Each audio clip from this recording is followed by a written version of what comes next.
When Stepney opened his eyes, it was daytime and the fog had lifted.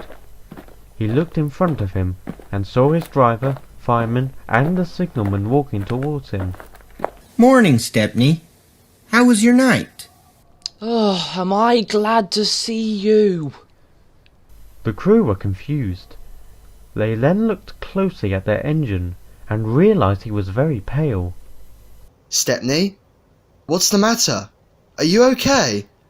I heard something last night. There were noises. Noises coming from the mine. What? Are you serious? I wish I wasn't. Were they the sounds of people crying for help? All eyes immediately fixated on the signalman, and Stepney began to shiver. Yes. How did... Wait, what are you talking about? You know something about this too. I've heard stories like that in the mines before. Already told you that last night. But you said they were in your head. I said they could have just been in my head, but after what Stepney just said, I wish they were. There was a long silence. No one knew what to say. At last, the silence was broken by Stepney. You said you heard stories about this mine. Stories that were unpleasant. What are they? Do they have something to do with what I heard last night? The signalman didn't respond for a moment, but then slowly nodded his head. From what I've been told, these mines were operated in the early 20th century. It only lasted 7 years. The reason why? It was known as one of the most dangerous places in Britain. Well, industries like this were usually dangerous back then, I should know. As an engine from the 19th century, Stepney had witnessed the growth and change of railways and industry throughout the last several decades. Not just in technology, but also the importance of safety. Nowadays, safety is regarded as a top priority, unlike back then. Yeah, but anyone who's worked there got the worst of it.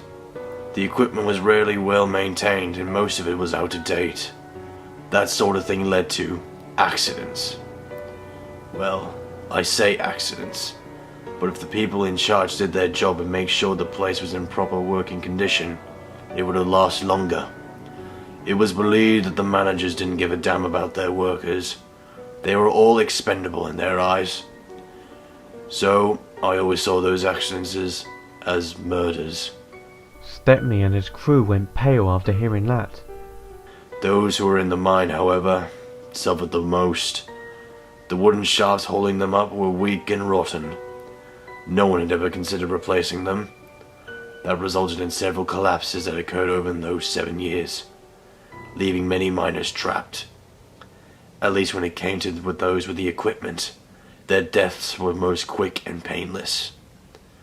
But those in the mines, their pain was almost endless. They had no light, no food, and sometimes no air. They could do nothing except for cry for help, hoping it would come. It rarely did. The voices you heard last night, Stepney, were those men who were sadly unlucky. Stepney was horrified. He now wished he didn't ask for this, but it was too late now. I knew one of those lucky few. He was only at the mine for a year, but one time being trapped was too much. Once he was freed, he resigned and exposed the careless management. That was in 1909, the same year the mine closed. As for this person, let's just say if this man didn't survive, I wouldn't be here right now. What are you talking about? That man was my father. He got a new job as a shopkeeper, and I was born 2 years after he left the mine.